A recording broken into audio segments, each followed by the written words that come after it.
Europe نے بادشاہت کو ختم کیا، انداز بدلا کہ جی عام لوگوں کے ہم ووٹوں سے منتخب ہو کے آئیں گے.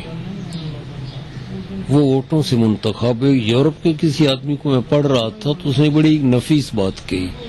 اس نے کہا تاریخ بہت جلد دیکھے گی کہ دو بادشاہ رہ جائیں گے، ایک برطانیہ کا بادشاہ اور ایک تاش کا بادشاہ. مجھے تاش کے بادشاہ کا پتہ نہیں ہے کہ وہ کیسا بادشاہ ہوتا ہے. دو بادشاہ رہ جائیں گے. اب اس کی طرف کائنات بڑی تیزی سے بڑھتی جا رہی ہے. بادشاہت مٹ گئی ہے. اب جو دو چار باقی رہ گئے ہیں انہیں بھی رات کو نیند نہیں آتی کہ خدا جانے صبح بادشاہت رہنی بھی ہے یا نہیں. یورپ نے بادشاہت کو ختم کیا، ان کی جگہ آ گئے ایم این اے، ایم پی اے. اب آپ غور سے اس بات پر غور کریں کہ ایم این اے، ایم پی اے خواہ وہ اقتدار میں ہو یا اختلاف میں ہو، ان کا جو نظام ہے اس پر ان میں سے کسی کو اعتراض نہیں ہوتا.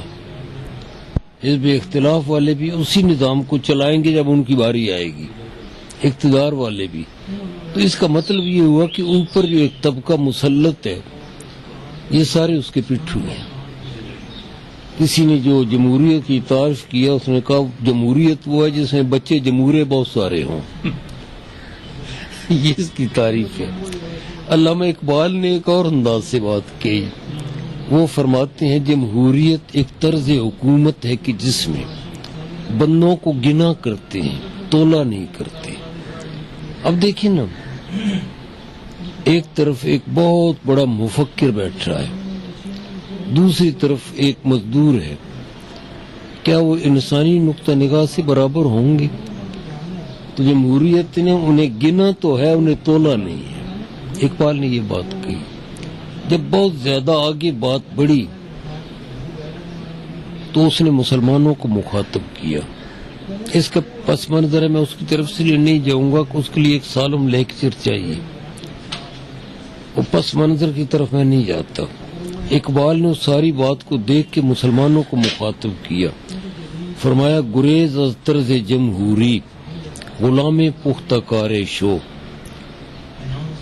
یہ جو جمہوری طرز ہے اسے چھوڑ کے بھاگ ایک طرف ہو. کیا کر؟ ایک تیرا آقا و مولا ہے صلی اللہ علیہ وسلم، اس کی غلامی اختیار کر. اگلی بات میں جمہوریت پر بے پناہ کلہاڑا مارا اقبال نے کہ از مغز دو صد خر فکر انسانی نمی آئے. 200 گدھوں کو لے لیں، ان کا مغز نکالیں، کوٹیں. کیا 200 گدھوں کا مغز کوٹ کے اکٹھا کرنے سے انسانی فکر اس میں پیدا ہو جائے گی؟ انسانی سوچ اس میں پیدا نہیں ہو سکتی. اس کا مطلب یہ ہوا کہ اقبال نے طرز جمہوری کی گدھوں کو جماعت قرار دیا. اب ایک طرف انہوں نے یہ کیا، اس طرز حکومت میں بھی جو جمہوری طرز حکومت ہے ایک گروہ مسلط ہوتا ہے آپ پر. وہ صدر ہوگا، وزیر اعظم ہوگا، اس کی کابینہ ہوگی، نیچے ایم این اے ہوں گے.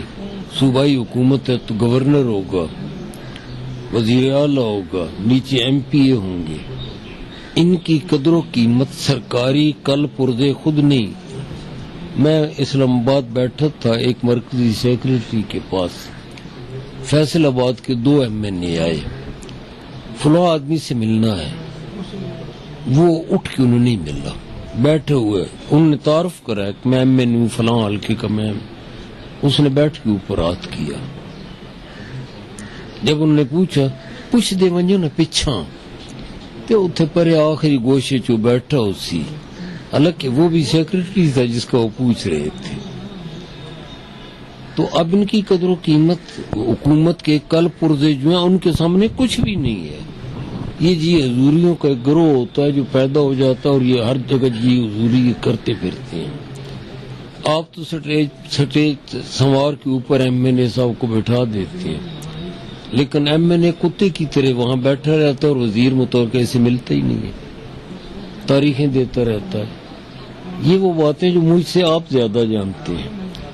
ایک طرف تو یہ حکومت آئی، اسے شخصی حکومت تو ہم نہیں کہہ سکتے کیونکہ 5 سالوں کے بعد ہو سکتا ہے وہ پریزیڈنٹ نہ رہے، لیکن اسے گروہی حکومت آپ کہیں گے کہ 5 سالوں کے بعد گروہ بدل جاتا ہے، ایک نیا گروہ آ جاتا ہے۔ یورپ میں اتنی بات ضرور ہے کہ پہلا گروہ جہاں بات کو چھوڑ کے گیا تھا اس سے آگے وہ چلاتے ہیں۔ ہمارا مرض یہ ہے کہ جو پہلے 5 سال میں کام ہو گیا اسے ختم کر دیتے ہیں، قوم کا پیسہ ختم یا ہضم، آگے پھر جو 5 سال ہیں وہ تماشا ہوتا ہے۔ لہذا 47 میں جو کچھ ہمارے پاس اخلاقی قوت تھی وہ آج نہیں ہے، جو دیانتداری تھی وہ نہیں ہے، جو وفاداری تھی وہ نہیں ہے۔ آج صبح بے پیندے کا لوٹا ایک طرف ہوتا ہے، دوپہر کو دوسری طرف، مغرب کو تیسری طرف۔ اس جمہوریت پر بے شمار کتابیں لکھی گئی یورپ میں، اسلامی ملکوں میں لکھی گئی۔ آگے چل کے ایک بڑا شاطر تھا، اس نے کہا ان سے اقتدار چھیننا ہے۔ اب وہ رہ تو یورپ میں رہا تھا، لندن میں رہتا تھا۔ اس نے کہا جی یہ انداز غلط ہے، غریبوں کو اوپر اٹھایا جائے، نام یہ لیا، اور لوگوں نے دیکھا کہ سن 1917-18 میں غریب نواز حکومت قائم ہوگی روس میں۔ کیا ہوا؟ انہوں نے سب سے پہلے یہ کہا کہ زمینوں میں ملکیت کسی کی بھی نہیں ہے، وہ حکومت کی ہیں۔ جتنی ملیں ہیں، کارخانے ہیں، ذرائع آمدن ہے، وہ سارے حکومت کے ہیں۔ ہم غریب نواز ہیں، آپ کو کپڑا بھی دیں گے، روٹی بھی دیں گے، جھونپڑی بھی دیں گے، کوٹھی نہیں جھونپڑی، یہ تینوں باتیں ہمارے ذمہ ہیں۔ پھر کیا ہوا؟ اتنا وسیع ملک کہ سارا یورپ اس کا نصف ہے، اس وسیع ملک میں غلہ نہیں تھا، آٹا نہیں تھا۔ اب اس تحریک کو چلانے والوں نے، اس تحریک کا نام کمیونسٹ یا کمیونزم جو بھی چاہے رکھ لے، اس تحریک نے آگے چل کے کیا کیا کہ آپ نے کام کرنا ہے، جوڑا کپڑوں کا آپ کو ملتا رہے گا، وہ ڈانگری ہو یا ڈانگری ہو، جو بھی ہو، اس کا نام جو چاہے رکھ لے، وہ ایک ہی ہوگا۔ اسی کے اندر سلوار قمیص ہے، سلوار الگ نہیں ہوگی، اسے ڈانگری کہتے تھے۔ جو باہر جانور چراتا ہے اسے پنجابی میں ہم ڈانگری کہتے ہیں۔ تو ڈانگری ہو یا ڈانگری ہو، وہ ایک ہی بات ہوگی۔ شام کو ہوٹل سے دال ہے یا ساگ ہے جو ہے، تمہیں روٹی مل جائے گی، شام کو آرام کے لیے جگہ مل جائے گی۔ جاسوسی کا نظام یہ ہے کہ بس اوقات بیٹی اپنے ماں باپ کی جاسوسی کر رہی ہے۔ اب ہوا کیا؟ کھانے پینے کے لیے کچھ بھی نہیں رہا۔ جس کی ملکیت نہیں ہوگی، حالانکہ ملکیت ساری ہماری عارضی ہے۔ یہاں چند سال پہلے میاں صاحب تھے، پھر ان کے بعد یہاں جاوید عزیز آگے، ابھی میرا بیٹا بیٹھا ہے۔ یہ ساری امانت ہے خدا کی طرف سے انسانوں کے پاس۔ ہم اسے ملکیت کا نام دیں یا کوئی اور نام دیں، لیکن آپ کے پاس یہ عارضی ہے۔ در حقیقت مالک ہر شے خداست، ای امانت چند روزہ نزد ماست۔ ہر شے کا مالک اللہ ہے، یہ امانت ہے جو چند دن ہمارے پاس رہنی ہے۔ کاش ہم مسلمان یہ سوچیں۔ اب پھر کیا ہوا؟ انہوں نے اس ملکیت، عارضی ملکیت کو ختم کر دیا۔ تو لوگ پہنچے کارخانوں میں، چائے نہیں ہے، تتا پانی کر کے پی لو، یہ اس کا حل تھا۔ چین میں بھی یہی تھا، روس میں بھی یہی تھا۔ پھر کیا ہوا؟ انہوں نے کام کرنا چھوڑ دیا۔ صبح آئے، 10-12 گھنٹے گپیں دیں۔ ان کا نقشہ دیکھنا ہو تو آپ اپنے دفتروں میں بھی دیکھ سکتے ہیں کہ کیا تماشا ہے۔ صاحب دفتر میں پہنچا ہے، صاحب کے در میٹنگ میں ہے۔ کئی جھلے جو نوکر ہوتے ہیں وہ کہہ دیتے ہیں جی گھر بیوی کو فون فرما رہے ہیں۔ یہ خون خدا جانے کب ختم ہوگا تو گھر چلے جائیں گے۔ یہی کچھ یہاں ہو رہا ہے، اور یہاں بھی وہی معاملہ چل رہا ہے جو روس میں چلا تھا. آپ کے کارخانے بند ہیں، مختلف معاملات میں آپ زیرو پر چلے گئے. اب کیا ہوا؟ آگے چل کے ان عقل مندوں نے کہا انہیں اتنے فیصد زمین دے دو. زمین دے دی گئی. 70% زمین جو ہے اس کا غلہ تیسرا حصہ، اور جو 30% ہے اس کا غلہ 66%. انہیں پتہ چل گیا کہ شخصی جائیداد جب تک بحال نہیں کریں گے مزدور کام نہیں کرے گا. وہ واپس پلٹے. اب یہ عجیب بات ہوئی کہ 18 میں یہ اقتدار قائم ہوا تھا اور 90-92 میں اس کا بڑھتا ہو گیا. نتیجہ کیا نکلا کہ جن علاقوں میں انہوں نے سوشلزم قائم کیا تھا، یہاں بھی مرحوم بھٹو نے چند باتوں پر قبضہ کرا دیا تھا. وہ آج تک معاملہ سیدھا نہیں ہو سکا، آج تک سیدھا نہیں ہو سکا. تو یہ دو نظام اس لیے قائم کیے گئے تھے، جو میں اصل بات سمجھانا چاہتا ہوں کہ اسلامی نظام واپس آ کے پھر ہمیں عمر فاروق اعظم، حیدر کرار یا عمر ثانی، عمر بن عبدالعزیز کے انداز پر نہ لے جائے. اب آپ دیکھیں، آگے تاریخ کو دیکھیں تو عباسیوں میں ایک متوکل نامی حاکم آیا. اس نے کہا یار انہوں تو عمر بن عبدالعزیز کو قائم کر کے خلافت راشدہ تک احیا کیا، ہم سارے نامرد ہیں. وہ اس راستے پر چل پڑا. چلا تو ایک آدمی جو اس کا ملازم تھا، اسے برادری نے پیسے دیے. انہوں نے کہا اسے مار دیے، پیسے ہیں. رات کو متوکل کو سویا ہوا اسے قتل کر دیا، ٹکڑے کر دیا. قتل پر بھی اس کی کفایت نہیں ہوئی. برے صغیر میں دیکھیں تو صرف ایک آدمی نے ایک حد تک کوشش کی، وہ عالمگیر تھا، لیکن سیاست دانوں نے اسے دکن کی طرف الجھا دیا. جو وہ کرنا چاہتا تھا نہیں کر سکا.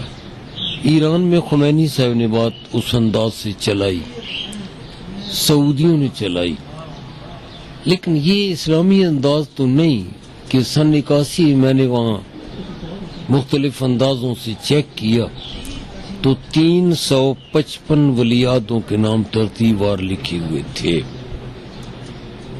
کیا یہ حضرت عمر نے ایسا کیا تھا؟ ان کے بیٹے کے لیے جب لوگوں نے کہا کہ بہت جید عالم ہے، آپ نے فرمایا اسے اپنی عورت کو طلاق دینے کا طریقہ نہیں پتا تھا، میں اسے مسلمانوں پر مسلط کر دوں. میں اس روایت سے بالکل متفق نہیں ہوں کہ حضور حیدر کرار نے اپنے بیٹے سیدنا حسن کو جانشین بنایا تھا. یہ بات غلط ہے. یہ ون سائیڈڈ فتویٰ ہے جو صدیوں سے چل رہا ہے. ہمارے سنی علماء اور شیعہ علماء ہاتھ لہرا لہرا کے اسی ممبروں پر بیان کر رہے ہوتے ہیں.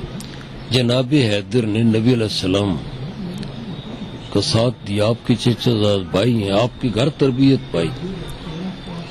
انہیں نہیں پتا تھا اسلام کا اقتصادی نظام کیا ہے. اسلام نے کسرائیت کو بھی ختم کیا، کیسریت کو بھی ختم کیا، بادشاہت کو بھی ختم کیا، ڈکٹیٹرشپ کو بھی ختم کیا. اس کا تو سیدھے نصاب تھا جو آل ہے ایک کے جانے کے بعد دوسرا آ جائے. آل. ہم نے تو مفلوج آدمی جس کا نام غلام محمد تھا، اس کی خدمت میں بھی ہمارا اقتدار ہاتھ باندھ کے کھڑا رہا. کیا یہ کوئی خفیہ بات ہے؟ ہمارا اقتدار تو اسے بھی امیر المومنین کہنے پر تیار تھا.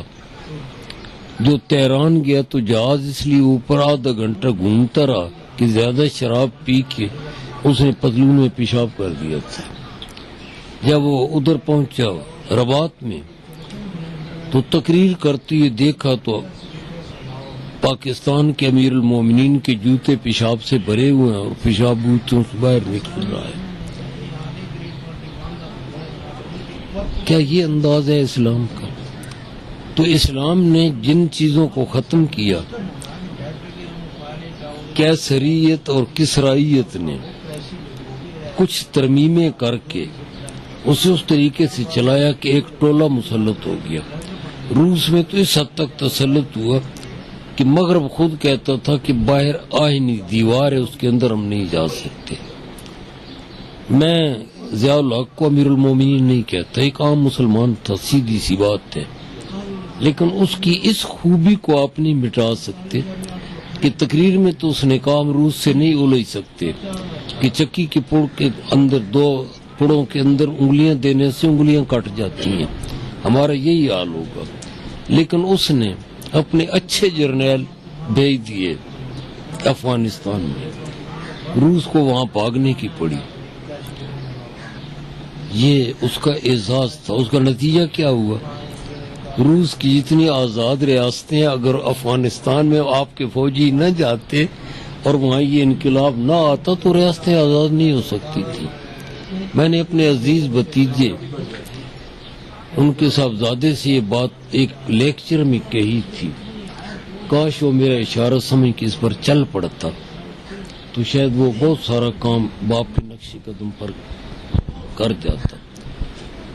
تو یہ تفصیلی گفتگو تھی جو میں نے اسلام کے اقتصادی نظام پر کرنی تھی. اب اقتصادیات کی شاخیں کتنی ہیں، انہیں لاگو کس طرح کیا گیا، انہیں چلایا کس طرح گیا، یہ بحث کسی پھر وقت سوا کے رضا و نال الحمدللہ رب العالمین.